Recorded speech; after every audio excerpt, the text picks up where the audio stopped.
Buenos días, buenas tardes o buenas noches. Estamos aquí de nuevo en nuestro programa hablando de necesidades.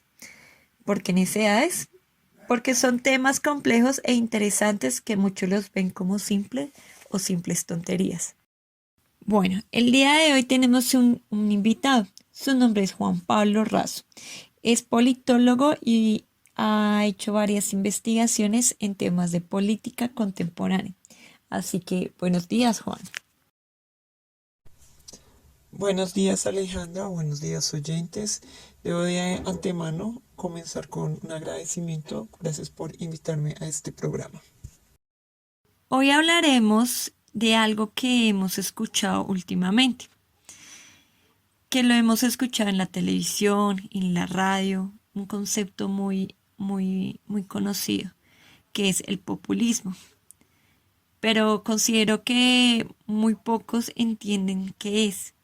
Cuéntanos, Juan, cómo podrías definir o cómo nos podrías explicar el concepto de populismo?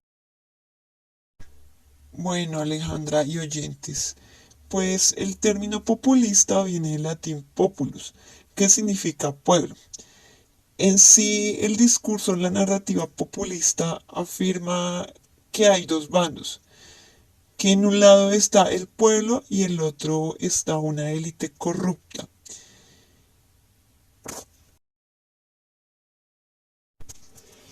Y lo que hace el populista es apropiarse de ese discurso y permitir, o bueno, más que permitir, autoproclamarse como la persona que está fuera de ese sistema que va a permitir generar unos cambios. Consiste más que todo en hacer promesas de liberación, de emancipación, en ponerle a la gente de alguna manera una compensación por su sufrimiento. Bueno, Juan, eso que acabas de mencionar, o pues cómo defines, cómo estás definiendo el populismo, me resuena un poco, ya que en cierta medida ese discurso se ve tanto en la izquierda como en la derecha. Claro, Alejandra, en este discurso populista, tanto izquierda como derecha la han utilizado, solo que varía un poco cuál es el enemigo, ya que en el populismo de la izquierda se opone más al capitalismo o a los mercados financieros, y ya en el populismo de derecha el enemigo son más que todo las inmigraciones o la multicultura o el multiculturalismo o incluso los movimientos LGBTQ. Debo de aclarar que así como el populismo de izquierda y el populismo de derecha, se define en sí cuál es el enemigo, perdón, con que se debe luchar, también se define quiénes son los aliados o el pueblo. Es decir, ni en el populismo de izquierda ni en el populismo de derecha se tiene eh, o se tiene una concepción igual de aliados o de pueblo. Entiendo, Juan, lo que nos quieres decir y me sorprende un poco de que el populismo se vea tanto en izquierda como en derecha. Por lo que me pone a pensar o me genera como la inquietud, si el populismo se ve tanto en derecha y en izquierda, eso implica que toda persona con poder político se le puede denominar populista.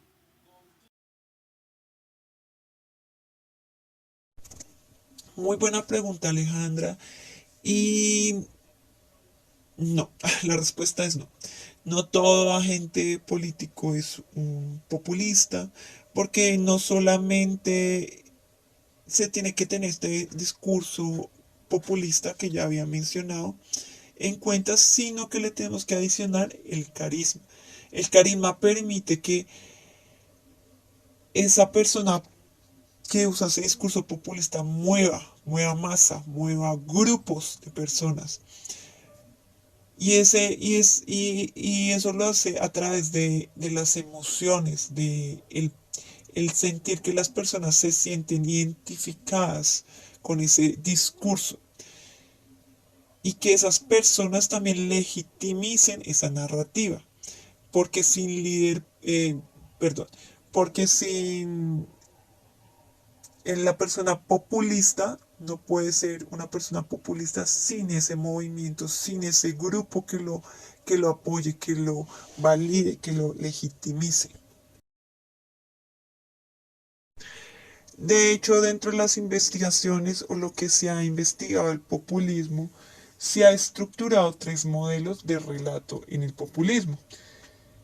El primero es el militar patriota, que lo podemos ver en el caso de Venezuela con Hugo Chávez.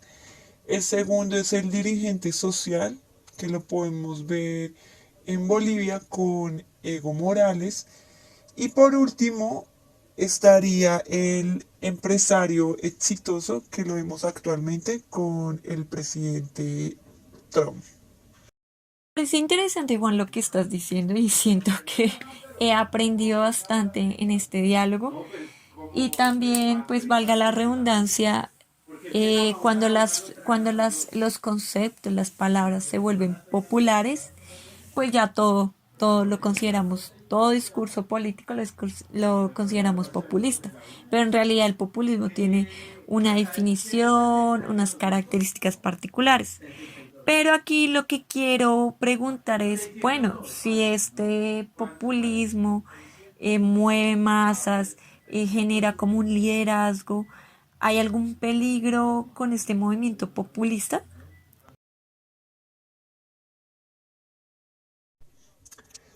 Bueno, Alejandra, lo que hemos investigado, analizado de este movimiento populista es precisamente lo que les comentaba al comienzo del podcast.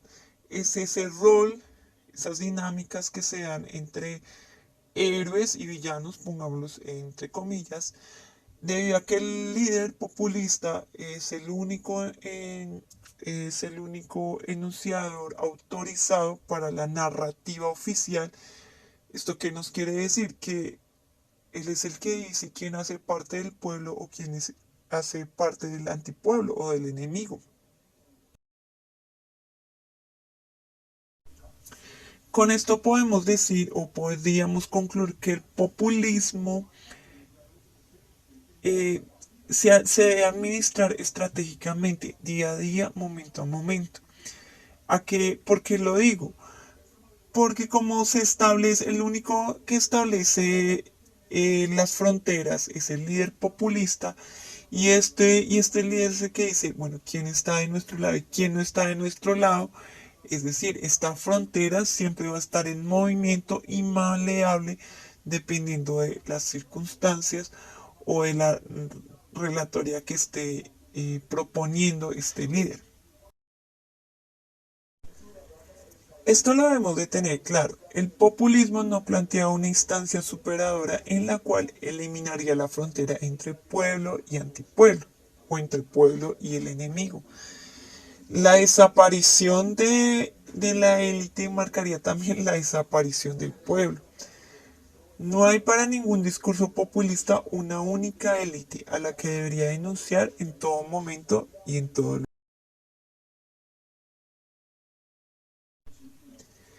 Adicionalmente, tenemos que mencionar que por lo general los líderes populistas empiezan a cuestionar un poco las instituciones, que en cierta medida no está mal, tenemos que también ser críticos.